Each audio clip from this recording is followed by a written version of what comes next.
কি বলছে? ধর্ম এব হন্তি ধর্ম রক্ষতি রক্ষিতঃ। অর্থাৎ ধর্মকে তুমি রক্ষা করলে ধর্ম তোমাকে অবশ্যই রক্ষা করবে।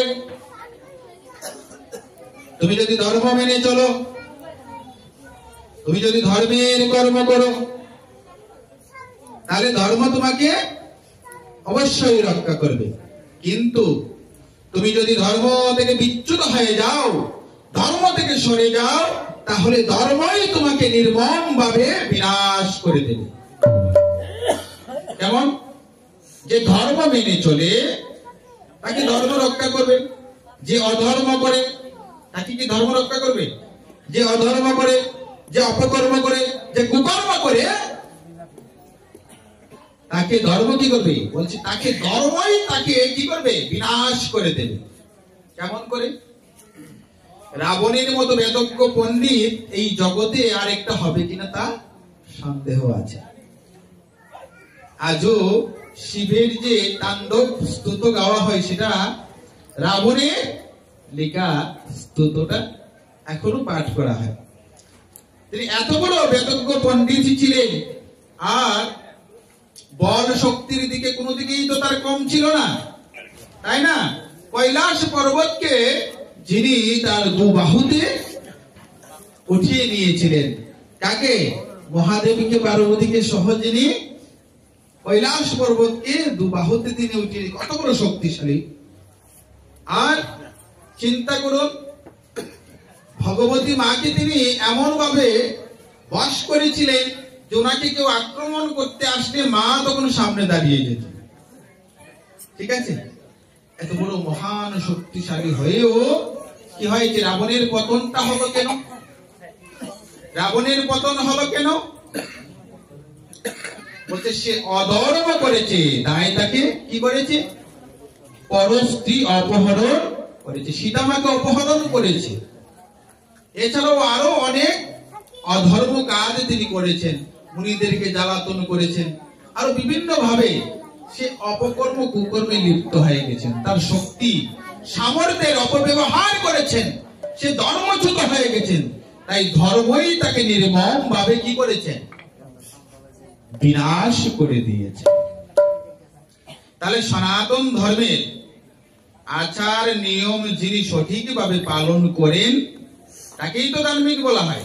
যারা কথা বলবেন আপনারা, নইলে মনে হয় যেন আপনারা শ্রবণ করছেন না, কোনো রেসপন্স পাচ্ছি না। জয় রাধে, হরি বল। মাঝে মধ্যে ভাগবত কথা, কৃষ্ণ কথা প্রথম এই জগতে প্রথম শ্রবণ করিয়েছিলেন দেবাদিদেব মহাদেব, আর শ্রবণ করেছিলেন ভগবতী পার্বতী। আর মাকে, পার্বতী মাকে মহাদেব বলেছিলেন, দেখো এই অমৃত কথা আমি যখন সব তোমাকে শ্রবণ করাবো, আমি যখন বলবো, তখন আমি সমাধিস্থ অবস্থায় থাকবো, আমি তো বুঝবো না তুমি সঠিকভাবে শ্রবণ করছো কিনা। বলছে তাহলে কি করবো প্রভু? বলছে তাহলে তুমি একটা কাজ করবে, আমি যখন কথা বলবো, কথা বলার ফাঁকি মানে কথা বলার মাঝে মধ্যে তুমি আমাকে উ আ শব্দ করে শোনাবে, যেন আমি বুঝতে পারি তুমি শ্রবণ করছো। মা ভগবতী শিব ঠাকুর যখন শ্রবণ করাচ্ছে আর মা তখন উ আ করছে, দেখবেন কৃষ্ণ কথায় বসলে কিন্তু খুব আলস্য চলে আসে, নিদ্রা চলে আসে। হ্যাঁ, মানে নিদ্রা দেবী তখন কি সবার ঘাড়ে এসে বসে যায়। তো এই পার্বতী মাও কিছুক্ষণ শ্রবণ করার পর তিনি নিদ্রামগ্ন হয়ে গিয়েছিলেন। সেখানে একটা শুক পাখির ডিম্ব ছিল, ঘটনাক্রমে সেই দিকে যাচ্ছি না, সেটা প্রসঙ্গ না আমার, তবুও বলছি আপনাদেরকে, ওই যে আপনাদের রেসপন্সটা পাওয়ার জন্য। তখন ওই শুক পাখির ডিম্বটা থেকে একটা পাখির ছানা, শুক পাখির ছানা বের হয়ে আসলো, আর সে কৃষ্ণ কথা শ্রবণ করছিল। সে যখন দেখলো যে কৃষ্ণ কথা তো এখন বন্ধ হয়ে যাবে, মা তো ঘুমিয়ে গেছে, এখন আমি কি করি? তো শুক পাখিটা তখন মায়ের মতো উ আ শব্দ করেছিল বা করতেছিল। তখন মহাদেব আর উ আ শব্দ শুনে যে দেবী তো শ্রবণ করছে, আর তিনি সমাধিস্থ হয়ে কৃষ্ণ কথা, ভাগবত কথা তিনি শ্রবণ করাচ্ছিলেন। তো যাই হোক, ওই দিকে আর যাচ্ছি না।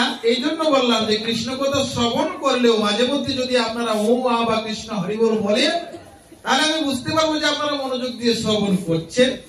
আর একটা কথা হলো, আপনারা যদি ও আ বা শব্দটা করেন, তাহলে নিদ্রা দেবী আপনাদেরকে আক্রমণ করতে পারবে না। জয় রাধে। তাহলে কৃষ্ণ কথা খুব মনোযোগ দিয়ে শ্রবণ করতে হয়, কারণ কৃষ্ণ কথা বড় মধুর কথা।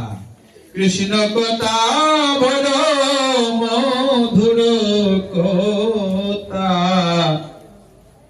কথা শুনিলে যাই জীবে সকল ভেতা।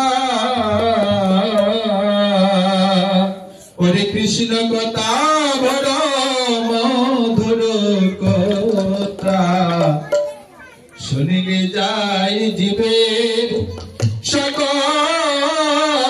ভেতা। কৃষ্ণ কথা বড় মধুর কথা। কৃষ্ণ কথা শ্রবণ করলে অনন্ত জন্মের পাপ কেটে যায়, দুঃখ নাশ হয়ে যায়, এমনকি পারত্ব পর্যন্ত কেটে যায় কৃষ্ণ কথা। জয় রাধে। তাহলে বলছিলাম কি, যে সনাতন ধর্মের আচার নিয়ম যিনি সঠিকভাবে পালন করেন তাকেই তো ধার্মিক বলা হয়। তো কি নিয়ম কি বিধান পালন করতে হবে? একটু পূর্বে বলেছিলাম যে সনাতন ধর্মের বিধান হলো কি, মানুষের ধর্মটা কি, মানবতা এবং ঈশ্বরের সেবা। মানবতা এবং ঈশ্বরের সেবা। শুধু মানবতার গুণ যদি কারো মধ্যে থাকে, শুধু মনোযোগ দিয়ে শুনবেন, শুধু মানবতার গুণ যদি কারো মধ্যে থাকে, তাহলে তার অর্ধেকের চেয়ে বেশি ধর্ম পালন করা হয়ে যায়। জয় রাধে। হরি বল।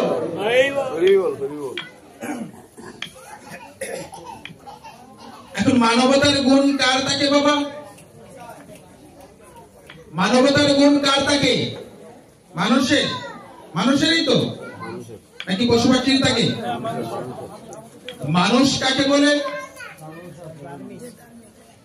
যার মধ্যে মনুষ্যত্ব থাকে। আর যদি মনুষ্যত্ব না থাকে, তাহলে মানব দেহ ধারণকারী মানুষের বাচ্চা হলেও সে পশুর সমান। যদি কারো মধ্যে মনুষ্যত্ব না থাকে, সে মানব দেহ ধারণকারী মানুষের বাচ্চা হলেও সে কি? পশুর সমান। তাই লক্ষ্য করবেন আপনারা, যারা অধর্ম করে, কুকর্ম করে, অপকর্ম করে, যাদের মধ্যে মনুষ্যত্ব নেই, তাদেরকে মানুষ কুকুরের বাচ্চা, জানোয়ারের বাচ্চা বলে প্রশংসা করে কিনা? করে না? হ্যাঁ বলে। মহাভারতে বলছে, আহার নিদ্রা ভয় ভয়তুঞ্চ সামান্য মেধদেব সবীর নারায়ণ ধর্মাহি তেষাম অধিক বিশেষ ধর্মেন হীনা পশুবীর সমান। ধর্মেন হীনা পশুবী সমান। অর্থাৎ আহার নিদ্রা ভয় মৈথুন, এই চারটি কর্ম মানুষ যেমন করে, পশু পাখিও তেমন করে। কেমন? আহার তো আমরা করি তো বাবা, মানুষরা। পশু পাখিরা আহার করে না? খাই তো। নিদ্রা আমরা ঘুমাই, পশু পাখিরা ঘুমায় না? আমাদের মধ্যে বিভিন্ন বিষয় নিয়ে ভয় আছে, আছে না? ভয় তো আমাদের কাজ করে কোনো না কোনো সময়, ভয় তো আছে কোনো না কোনো বিষয় নিয়ে। পশুদের মধ্যেও ভয় আছে, আছে না? দেখবেন আপনি কোনো একটা পশুর কাছে, ছোট পশুর কাছে গিয়েছেন, পাখির কাছে গিয়েছেন, সে ভয়ে পালাবে, তাই না? ভয় আছে না? আর মৈথুন বলছে, মানুষ যেমন সন্তান উৎপাদন করে, পশু পাখিরা করে কিনা? করে তো। তাহলে এই চারটি কর্ম মানুষের মধ্যে আর পশুর মধ্যে কোনো পার্থক্য আছে বাবা? নেই। বলছে যে এই চারটি কর্ম পশু যেমন করে, মানুষও তেমন করে, কিন্তু মানুষ একটি কর্ম বেশি করতে পারে, আর সেটি হলো ধর্ম। একটি কর্ম মানুষ বেশি করতে পারে, সেটা হলো ধর্ম। ধর্ম ধর্মেণ হীনা পশুবি সমানা, যার মধ্যে ধর্ম নেই সে পশুর সমান। মহাভারত বলে দিয়েছে কি করে ধর্ম আমাদেরকে পশু থেকে আলাদা একটা পরিচয় দান করে, আর কি করে মানুষ হিসাবে একটা সম্মান দান করে সমাজে। কে? ধর্ম। এখন এই সম্মান পাওয়ার জন্য আবার অনেকেই দেখবেন ধর্মের গুণ না থাকা সত্ত্বেও, মানে ধর্মের গুণ নেই তা সত্ত্বেও ধার্মিক সেজে বসে যায়, আছে না? অনেকে সাধু সাজে, অনেকে বড় বড় ভক্ত সাজে না? আমি প্রকৃত সাধুগুরু বৈষ্ণব যারা তাদের চরণে কোটি কোটি নমন জানাই, কিন্তু বলছি তাদেরকে যারা সাজা সাধু। বলছি কি এখন তো কলিযুগ বাবা, আসল খুঁজে পাওয়া খুব কঠিন ব্যাপার, হ্যাঁ তাই না? নকল তাই তো, নকলের খুব চড়াচড়ি, আসল খুঁজে পাওয়া কি যেন একটা আছে না, কি যেন মহাজনের একটা গান আছে, আসল মাল বাজারে উঠে কম, তাই তো? আপনারা শুনেননি?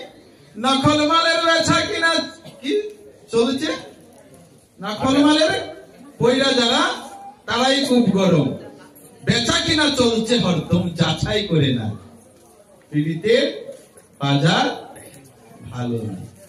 এখন নকলের খুব চড়াচড়ি। বলছে এখন ধর্ম করলে সম্মান পাওয়া যায়, সেটা চিন্তা করে অনেকে সাধু সেজে যায়। প্রকৃত সাধু খুঁজে পাওয়াটা খুব কঠিন।